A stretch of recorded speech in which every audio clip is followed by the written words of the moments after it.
Aslan Aslanovun oğlu Ruslan Aslanovun qətlində təqsirli bilinən Lamiyə Quliyeva, Vüqar Əliyev, İbrahim İsmailov və Arzu Sadıqova hökm oxundu. Xatırladaq ki, Ruslan Aslanov bu ilin may ayının 8-də qətlə getirilib. Onun meyidi Şəmkir rayonunun Morul su arxının yaxınlığı tapılmışdı. 2 aydan yuxarı davam edən məhkəmə istintaqı dövrü müəyyən edilib ki, qətli səbəb İbrahim İsmailovla Aslan Aslanov arasında yaranan insident olub. Belə ki, icra başçısı İbrahim İsmailovun qanunsuz zəbt etdiyi sahədə tikinti işləri aparmağa mane olub. İsmailov bu barədə evdə dəfələrlə danışıb. Məsələdən hali olan İsmailovun oğlu Vüqar icra başçısından qisas almaq üçün onun oğlu Ruslan Aslanovu qətlə yetirmək qərarına gəlib. Bunun üçün Arzu Sadıqovdan bıçaq alıb nişanlısı Lamiyə Quliyeva ilə plan quraraq Ruslan Aslanova görüş təyin ediblər. Ruslana ilk bıçaq xəsarətini Lamiyə yetirib. Vüqar isə onu arxadan vurub.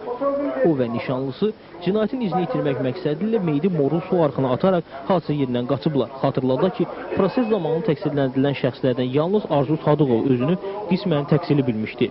Lamiyə Quliyeva prosesin sonuncu gününə kimi qətlin onun tərəfindən təşkil olunduğunu, Ruslan Aslanovun namusuna sataşdığına görə öldürdüyünü deyirdi. Vüqar Əliyev ötən prosesdə olan son sözündə üzünü zalda oturan Aslanovun qohumlarını tutaraq "İnanın, Ruslanı mən öldürməmişəm, bu işdən xəbərim yoxdur" demişdi.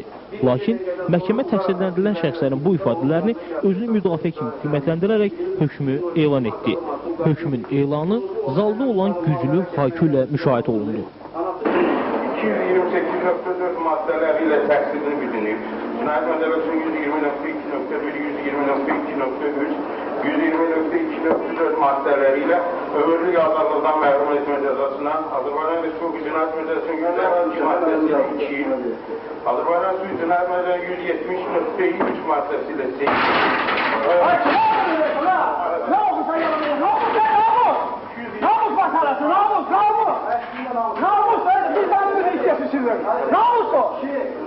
Namus bu! Namus bu! Namus!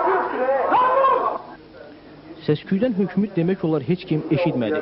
Sonradan öyrəndik ki, məhkəmə İbrahim İsmailovu cinayəti bilib gizlətdiyi üçün 4 il azadlıqdan məhrum etmə cəzasına layiq görərək məhkəmə zalında həbs edib.